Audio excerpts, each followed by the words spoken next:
और गांव में दिनकर नाम का एक गरीब व्यक्ति रहता था। वो पास के शहर में एक फैक्ट्री में काम करने जाता था।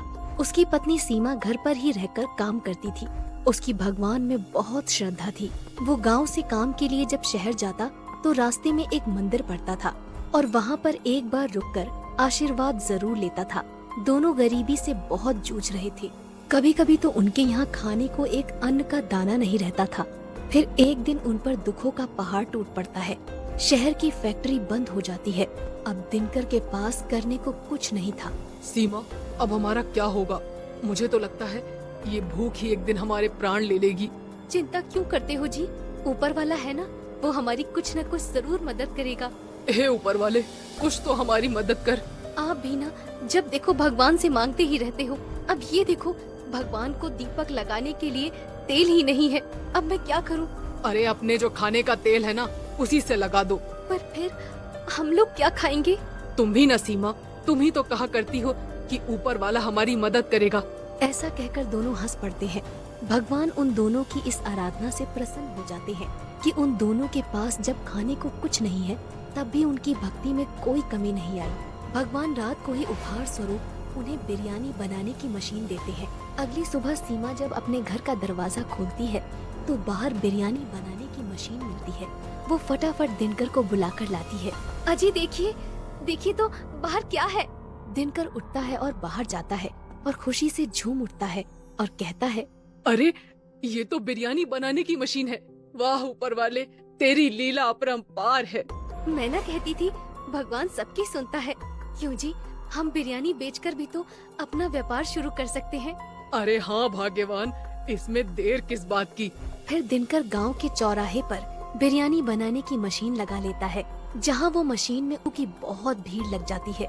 सभी लोग मशीन से बनी बिरयानी खाने को लेकर उत्साहित होते हैं। दिनकर दुकान पर बिरयानी बेचते समय, आओ आओ गाँव वालों, आओ आओ गर्मा गर्म बिरयानी चख लो, मजे लूट लो, ले जाओ। आज तक कभी नहीं खाई होगी ऐसी स्वादिष्ट बिरयानी, पालमपुर की सबसे स्वादिष्ट बिरयानी। वो ऐसा कहता जाता और चिकन मशीन के अंदर डालता जाता। दिनकर की दुकान पर भीड़ बढ़ने लगती है। धीरे धीरे दिनकर के पास पैसा भी बढ़ने लगता है। वो नया घर बना लेता है। दिनकर अब दुकान पर काम नहीं करता।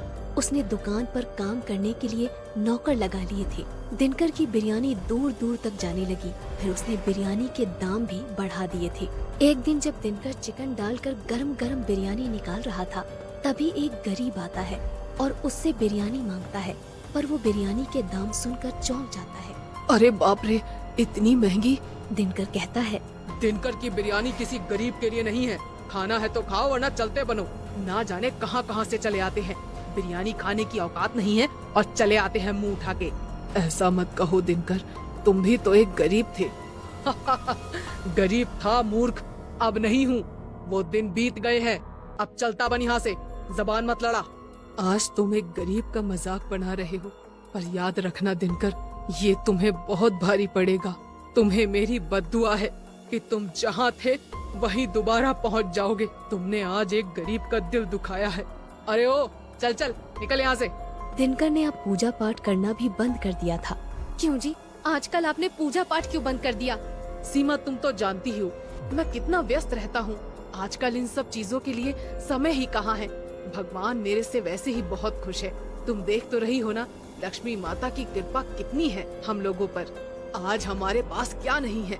घर है, जमीन है, दुकान है, काम करने के लिए नौकर भी है। भला भगवान की कृपा नहीं है तो ये सब क्या है? तुम बिल्कुल फिक्र मत करो सीमा, भगवान मुझसे बहुत खुश है।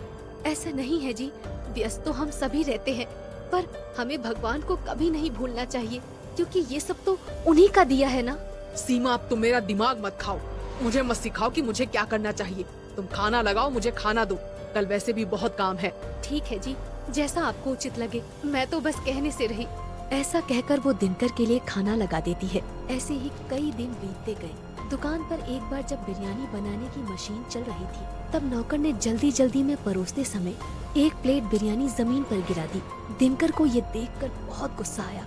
उसने कहा, मूर्ख, तेरे को अक्ल नहीं है क्या? हाथ पैर टूट गए क्या तेरे? काम नहीं करना आता तो आता क्यों है यहाँ पे?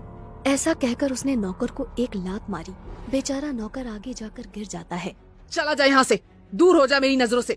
तुम जैसे दो कौड़ी के लोगों की मुझे जरा भी जरूरत नहीं है। बेचारा नौकर गरीब मजबूर था, वो वहाँ से उठकर चला जाता है। दिनकर गुस्से में लाल होकर घर जाता है और सीमा उससे पूछती है, अजी क्या हो गया है आपको? आप बहुत गुस्से में दिखाई दे रहे हैं। कुछ नहीं हुआ, ये गरीब लोग, इन्होंने तो मेरा जीना ही हराम कर दिया है।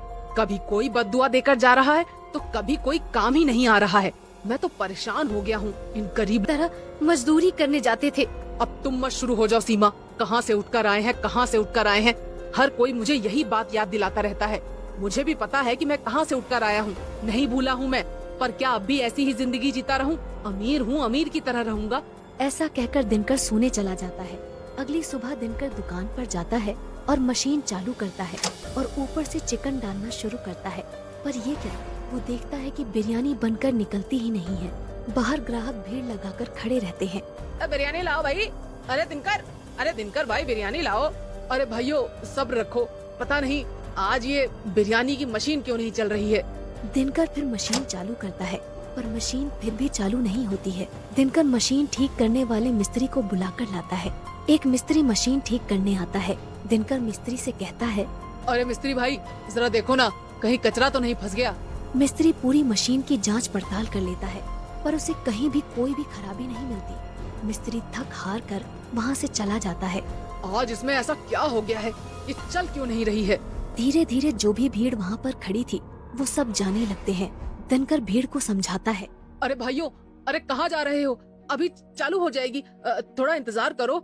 रुक जाओ, अरे भाई रुक जाओ, एक बार चालू हो जाने दो, फिर गरम गरम बिरयानी खिलाऊंगा और कम दाम में भी खिलाऊंगा। बस रुक जाओ।